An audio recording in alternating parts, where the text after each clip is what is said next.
Assalomu alaykum aziz o'quvchilarim. O'tgan darsdagi mavzumizni davom ettiramiz. Transformatsiya imkoniyatlari bilan tanishishni davom ettiramiz. Demak, birinchi navbatda wrap mode imkoniyatidan foydalanish haqida gaplashamiz. E'tibor qilsak, o'tgan darsimizda free transform imkoniyatini ko'rib o'tdik. Misol uchun, men 4-belgini yoki mana birinchi layerni tanlab oldim. Ctrl T tugmasini bosib, free transform imkoniyatini yoqdik va undan foydalanishni o'rgandik.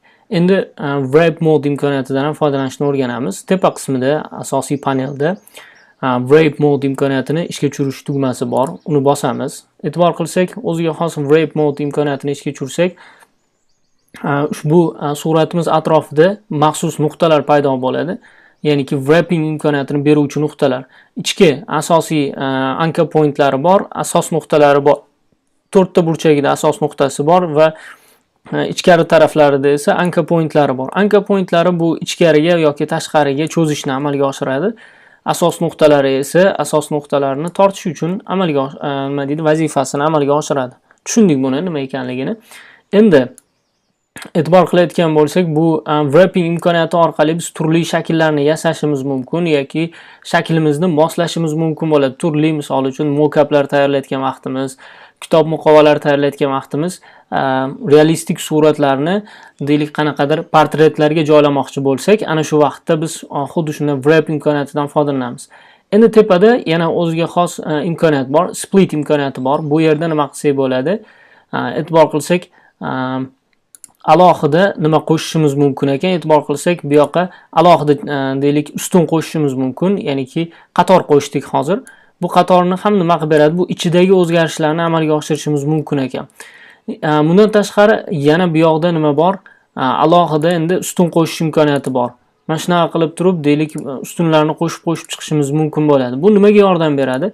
Biz ichidagi qaysidir qismini o'zgartirishimiz mumkin bo'ladi. E'tibor qilsak, asosga tegmadik, tashqi asoslarga, faqatgina ichidagi ustundagi qaysidir qismini birozgina o'zgartirishimiz, unga qandaydir qo'shimchalar kiritishimiz mumkin ekan. Bu ham nimaga yordam beradi? Moslashga, dizaynni yana ham takomillashtirishga yordam beradi. Bundan tashqari o'sha xohlagan holatimizda ustun va qatorni birgalikda qo'shishimiz mumkin ekan. E'tibor qilsak, xuddi shunaqa qilib turib nima qilsak bo'ladi? Ko'proq qo'shib olsak bo'ladi va qo'shgan qismlarimizni, qaysidir qismlarni o'zgartirib, deylik suratga o'zgartirishlar kiritishimiz mumkin. Oddiy suratni o'zini nima qilsak bo'ladi? Turli holatlarda moslab olsak bo'ladi. Bu wrap imkoniyati hisoblanadi. Bundan tashqari e'tibor qilsak, bu yerda custom wrap imkoniyati bor. Hozir custom wrapda turibdi. Bundan tashqari turli holatlarga o'tkazishimiz mumkin, shakllarga, ya'niki ark shaklida, misol uchun, suratni moslab olishimiz mumkin. OK tugmasini bosdim. Mana e'tibor qilsak, ark ko'rinishiga o'tkazdi yoki boshqacharoq ko'rinishga o'tkazamiz yana. Har xil ko'rinishlarda nima qilsak bo'ladi? Bularni tasvirlasak bo'ladi. Bu ya'niki biz uchun standart shablonlar hisoblanadi. Endi free transformda o'ziga bog'liq bo'lgan boshqa imkoniyatlarni ham ko'rib ketamiz. Hozir qabul qilmaymiz bu o'zgarishlarni. Qabul qilsak, xuddi shunaqa holatda, ya'niki o'zgartirib beradi.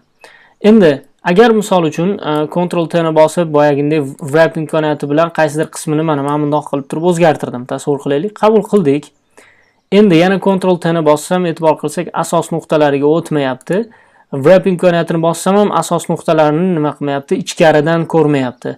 Nimaga desak, chunki biz yana boya aytganimizdek, o'tgan darsimizda layerdan foydalanyapmiz. Agar biz smart obyektdan foydalanganimizda mana shu holat bunday kechmas edi. Mana misol uchun buni Ctrl Z qilib turib asl holatiga qaytarib qo'yaman. Endi mana men bu smart obyektimizga murojaat qilamiz. Ctrl T ni bosdim. Wrap imkoniyatini yoqdim. Uni qandaydir ichini o'zgartirdim va qabul qildim. Yana Ctrl T ni bosib, endi yana wrap ga o'tadigan bo'lsam, e'tibor qilsak, wrap imkoniyati yana ichidan, tashqaridan emas, balki yana ichidan ishga tushyapti. Chunki bizda smart obyekt holatida bo'lganligi uchun. Demak, ushbu mavzuni tushunib oldik. Endi free transformni o'zini imkoniyatlarini ko'rib o'tamiz. Mana Ctrl T ni bosdim. Free transformni burchak qismlarini o'ziga xos holatda o'zgartirishimiz mumkin.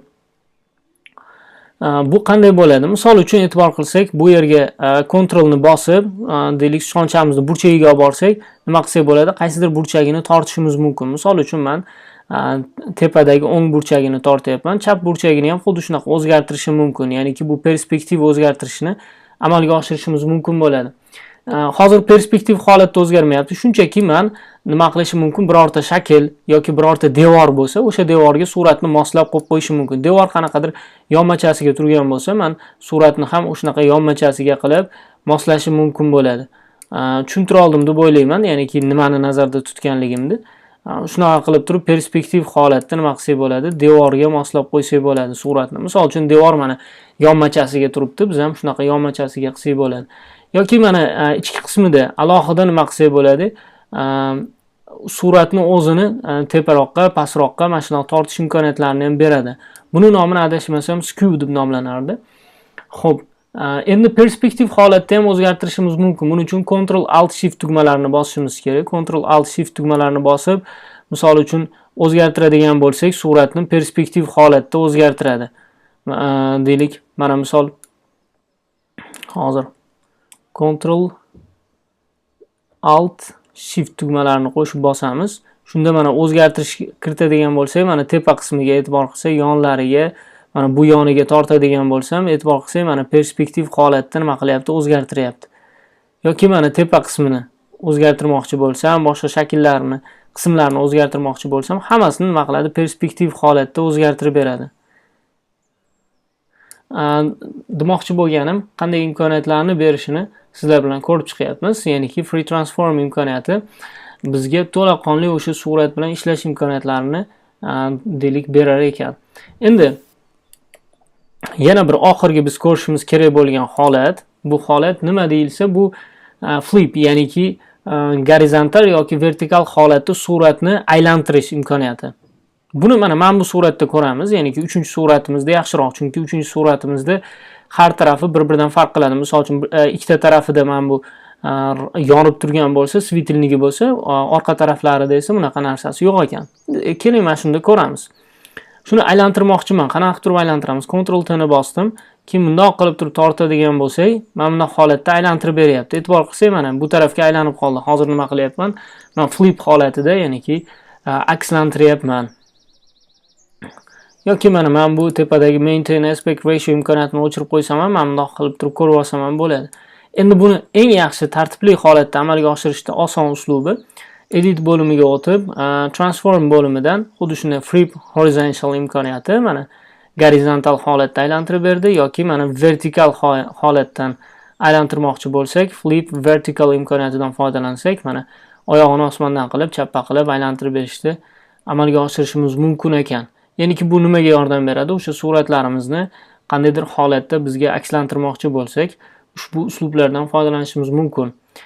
Yoki deylik, biz xuddi shundoq ushbu shaklimizni ham o'zgartirmoqchi bo'lsak, properties bo'limidan buni amalga oshirishimiz mumkin. Mana misol uchun oddiy layer bo'limiga o'tadigan bo'lsak, ya'niki layer bo'lsa, mana bunaqa imkoniyatlar chiqadi. Layerda e'tibor qilsak, transform imkoniyatida o'lchamini o'zgartirish, bundan tashqari deylik, nechadir gradusga aylantirish. Mana misol uchun taxminan 120 gradusga aylantiradigan bo'lsam, mana qiyshaytirib aylantirib berdi. Yoki boyaginaqa flip gorizontal va vertikal holatda nima qilsak bo'ladi? O'zgartirsak bo'ladi. Properties bo'limida xuddi shu imkoniyatlar bor. Xo'p, shuning bilan ushbu darsimizda transformatsiyaning o'sha asosiy imkoniyatlarini ko'rib chiqdik. Keyingi darsimizda yana ham muhimroq maxsus imkoniyatlari bilan ham tanishamiz. Keyingi darsimizda ko'rishguncha salomat bo'ling.